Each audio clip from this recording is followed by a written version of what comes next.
Et c'est Hélène Terzian qui nous rejoint pour le journal du Off. Bonjour Hélène. Bonjour à tous. 26 jours avant le premier tour, et plus on avance, plus un duel se dessine dans les sondages. Emmanuel Macron et Marine Le Pen seraient qualifiés au second tour, si on en croit les dernières prévisions. Résultat, Marine Le Pen s'y voit déjà. Vous me voyez déjà en haut de l'affiche. Elle vous plaît cette chanson, je crois, vous l'avez déjà passée. J'adore Michel Sardou.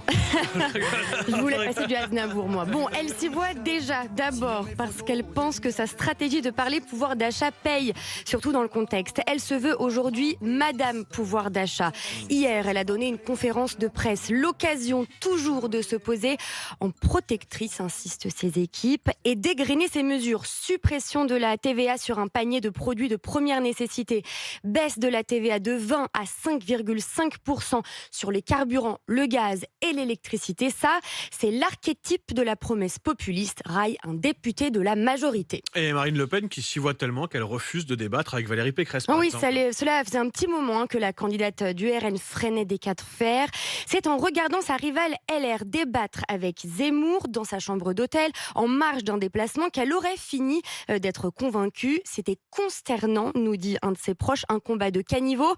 Nous, on veut pas faire du spectacle. Marine Le Pen n'accepterait donc, s'il vous plaît, de débattre qu'avec des adversaires de son niveau, Emmanuel Macron ou Jean Castex. Réaction du camp Pécresse, elle fait ce qu'elle reprochait à Emmanuel Macron, elle se défile. Et Madame Le Pen ne veut pas de débat.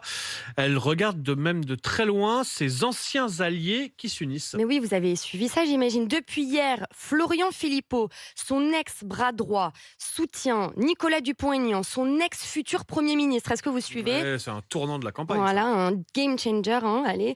Marine Le Pen, elle suit ça en tout cas de loin. Pas de quoi la déstabiliser. Je lui ai posé la question hier. Elle prend ça avec un soupçon d'ironie. Je suis extrêmement étonné. Florian Philippot qui est si attaché à la démocratie, au référendum, au vote, etc. Je pensais qu'il respecterait l'avis du vote de ses adhérents, mais je ne comprends pas.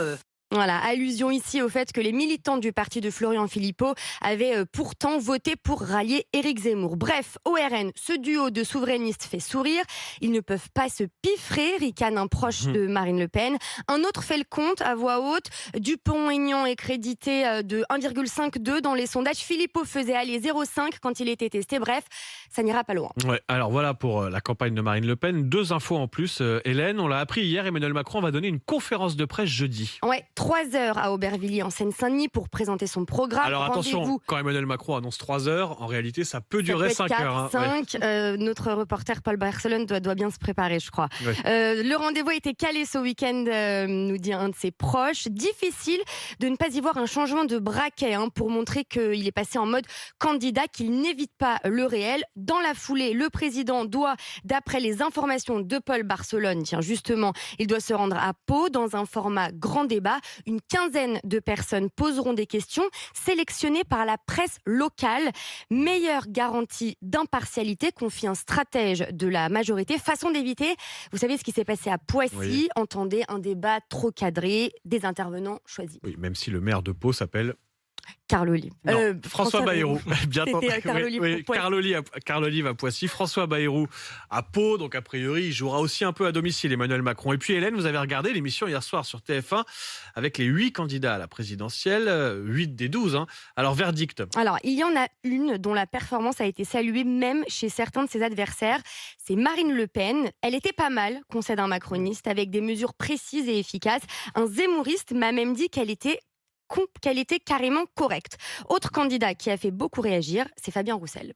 La station d'essence, c'est le seul endroit où on tient le pistolet et où on se fait braquer. Ça devient un produit de luxe. Bientôt, on va aller au jerrycan, chercher son jerrycan à essence logoté Coco Chanel. Voilà, festival de punchline du candidat PC, qui lui aussi séduit ses opposants. Il passe bien, c'est un communiste déguisé en modem sympatoche, m'écrit un proche du président. Côté RN, même constat, Fabien Roussel est très bon. Quant à ceux qui n'ont pas convaincu, Valérie Pécresse, définitivement pas à l'aise, observe un proche du président, carrément inaudible, me dit un proche d'Éric Zemmour. Le candidat de Reconquête, taclé sévèrement par un proche de Marine Le Pen. Son logiciel s'est brisé, il n'y croit plus. Verdict sévère. Merci pour ces coulisses et ces amabilités dans les coulisses de la campagne. Hélène Terzian, c'était le journal du Off. Tout de suite, on retrouve les meilleurs moments d'Apolline Matin sur RMC Story.